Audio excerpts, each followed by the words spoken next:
I'm going to take you straight to Parramatta because Penny Wong is there trying to help Andrew Charlton with convincing some last-minute voters. Julia Bradley is speaking to the Foreign Minister. Could this hurt Labor? Oh, look, I think it's really sad that people have chosen to work with the Liberal Party, and given we know what their policies are on cost of living and more generally. How do you think the Gaza issue could play out at this election? Well, it's obviously a really difficult issue. People are really distressed about it, quite rightly. We see such a humanitarian catastrophe in Gaza, but we're a party that doesn't want to bring that conflict here. And as you know, we've tried to turn the temperature down. It's unfortunate some people are turning the temperature up, including Mr Dutton. There's been a bit of chatter about the Voice recently about whether that could be brought back under a re-elected Albanese government.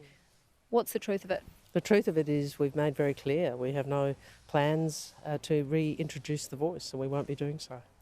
Recent controversy a few days ago, Andrew Charlton asking Liberal Party volunteers for their religion. Is that appropriate? Well, what I would say is if you look around the country, you can see a lot of local Labor volunteers, people from the local community who are handing out.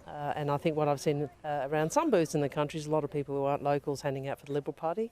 That's up to them to talk about. During that campaign, the reported request that Russia made of Indonesia to base military aircraft there, it popped up a lot. The Prime Minister couldn't really say whether he was aware that request was made. I'm so sorry. There's a gentleman who wants to pass. Yeah, of course. Yeah. How much do you think foreign policy? Hello, no worries. How are you? Fabulous. How much could foreign policy play into this election? Well, I think what we saw about that is just how risky and reckless Peter Dutton is. I mean, he verbaled the Indonesian president. And what sort of man who wants to be a leader wants to do that? Not a lot of clarity from the PM, though, whether he was aware that request was made. I've been asked that many times, and I've said, obviously, I don't discuss national security and those sorts of issues through the media, but I would say this. We all know that Russia and Indonesia have a long-standing relationship for decades. That was the case under Peter Dutton. Thank you, Penny Wong. Appreciate it. Nice to see you too. So there, Penny Wong, the Foreign Minister, out and about trying to pump up Andrew Charlton here in this seat on polling day. It's a wafer-thin 3.7% margin, one that the Liberal Party is heavily targeting this election. Jules, I'm glad you got her there because she certainly was unequivocal about the Voice, wasn't she? That is something, Anthony Albanese said she was verbaled when he was asked about at the National Press Club, but she was unequivocal there, you'd have to say. Also, foreign policy.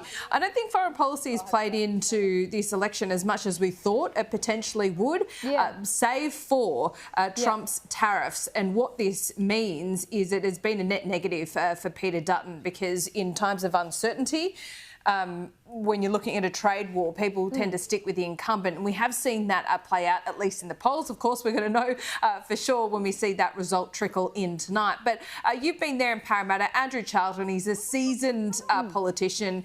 Yes, he's a backbencher, first-term MP, but he has been around politics for some time. He has got highly credentialed when it comes to economic policy and understanding the economy. When you spoke to voters this morning about him in particular and about the campaign, what did they have to say to you? Well, Laura, I think throughout this campaign you have seen voters embrace the idea that the local member here, Andrew Charlton, is an aspirational local member. So back when he was parachuted into this seat, replacing Julie Owens here, there was a lot of criticism levelled at him about being an out-of-towner. You know, he lives in the eastern suburbs. He wasn't a local here. He's since, bought property here.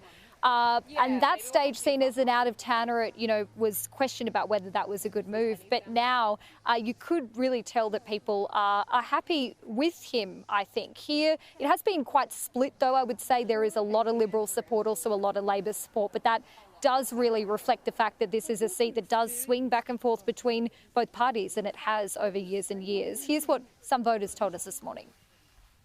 I want to know who you're voting for. Liberal. Why is that? I don't like Albanese, never have. He just sided with the Palestinians for a start. It was terrible what he did, absolutely shocking.